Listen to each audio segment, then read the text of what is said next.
በስመ አብ ወወልድ ወመንፈስ ቅዱስ አሐዱ አምላክ አሜን። በቅድሚያ በሀገር ውስጥ በኢትዮጵያ ገጠርና በከተማ የምትኖሩ ከሀገር ውጭ ደግሞ በተለያዩ አህጉር የምትኖሩ ኢትዮጵያውያንና ኢትዮጵያውያት ሁሉ እንኳን ለ2018 ዓመተ ምህረት በዓለ ልደተ ክርስቶስ በሰላም አደረሰን አደረሳችሁ። ከዚህ ቀጥሎ በዓለ ልደቱን መልእክት ብፁዕ አቡነ ዲዮስቆሮስ የቅዱስ ሲኖዶስ ዋና ጸሐፊ ያስተላልፉልናል።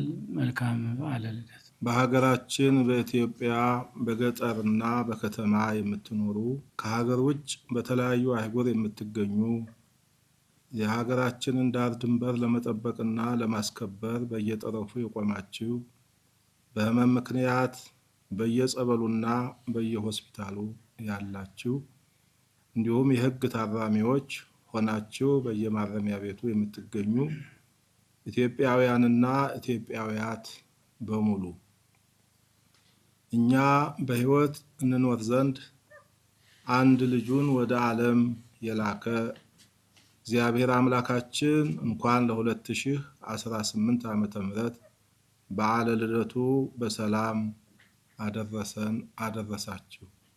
ወበዝንቱ ተአውቀ ፍቅሩ ለእግዚአብሔር ላዕሌነ እስመ ለወልዱ ዋህድ ፈንዎ ውስተ ዓለም ከመ ንሕየው በእንቲአሁ ወዝንቱ ውእቱ ፍቅሩ ለእግዚአብሔር። የእግዚአብሔር ፍቅሩ በእኛ ዘንድ ተገለጠ፣ በእርሱ በኩል በሕይወት እንኖር ዘንድ እግዚአብሔር አንድ ልጁን ወደ ዓለም ልኮታልና የእግዚአብሔር ፍቅር ይህ ነው። በሁሉም ዘንድ እንደሚታወቀው እኛ ምስራቃውያን ክርስቲያኖች በዛሬው ዕለት የምናከብረው በዓል የጌታችን የአምላካችንና የመድኃኒታችን የኢየሱስ ክርስቶስ በዓለ ልደት ነው። በዓለ ልደት የእግዚአብሔር ሰላምና ፍቅር ለሰው ልጆች ሁሉ የታወጀበት ዕለት ነው። በዚህ ዕለት የሆነው የእግዚአብሔር ፍቅርና ሰላም ቃላዊ ወይም ተምኔታዊ አልነበረም፣ ወይም ደግሞ በርቀት በመልእክት የተላለፈ አልነበረም። ከዚህ ይልቅ ስብዕናችንን በመዋሃድ በተግባር ሆኖ በመገኘት እንዲሁም ለመስጠት ዝግጁ በመሆን የተገለጠና የታየ ሰላምና ፍቅር ነው። እግዚአብሔር የእኛን ሰላምና ፍቅር በእጅጉ የሚሻው መሆኑን ለመረዳት የእኛን ሰብአዊ ክዋኔ በምልአት ተዋህዶ በመካከላችን ከመገኘት የተሻለ ሌላ ማረጋገጫ ሊኖር አይችልም። እኛ ሰዎች ለእግዚአብሔር ጠላቶቹ ተብለን በክርስቶስ መጽሐፍ የተገለጽን ነን። እግዚአብሔር ጠላቶቹን የራሱ አካል አደረጋቸው ሲባል ከመስማት የበለጠ አስደናቂ ነገር በዚህ ዓለም ምን ሊኖር ይችላል?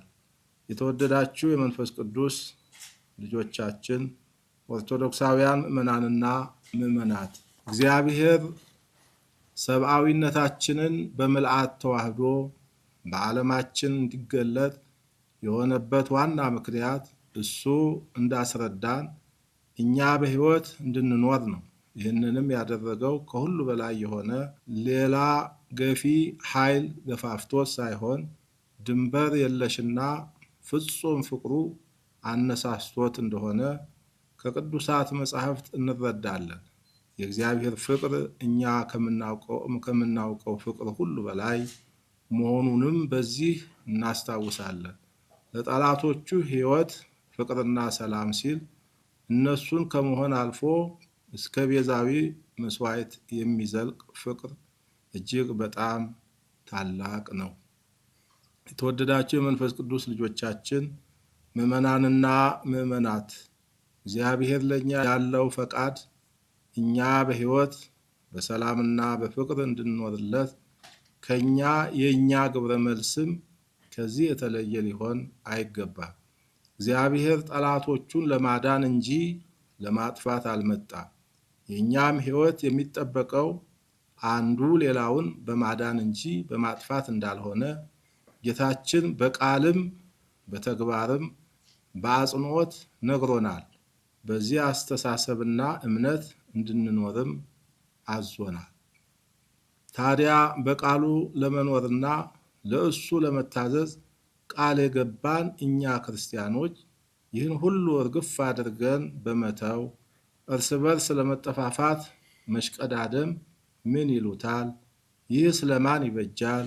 የአንድ ሀገር ሕዝቦች ይመካከራሉ፣ ይፋቀራሉ፣ ይቻቻላሉ፣ ይታገሳሉ፣ ጊዜ ሰጥተው ያስቡና መፍትሄ ያበጃሉ እንጂ ማን በማን ላይ ይነሳል?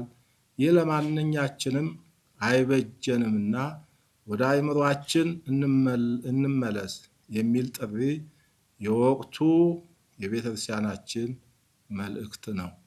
በመጨረሻም ይህንን የተቀደሰ በዓል ስለ ሀገራችን ዘላቂ ሰላም በመጸለይና በማሰብ እንዲሁም በልዩ ልዩ ምክንያት የምግብ የልብስና የመጠለያ እጥረት ያጋጠማቸው ወገኖቻችንን በመደገፍና በመርዳት ለእግዚአብሔር ክብር ብለን ለሀገር አንድነትና ለሕዝብ ፍጹም ሰላም መስፈን ከልብ በመነሳሳት በዓሉን እንድናከብር አባታዊ ጥሪያችንን በእግዚአብሔር ስም እናስተላልፋለን። ወስብሐት ለእግዚአብሔር።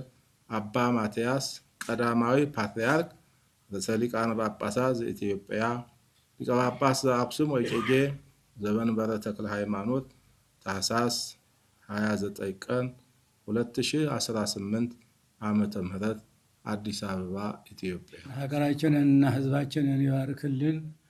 ወስብሐት ለእግዚአብሔር አሜን።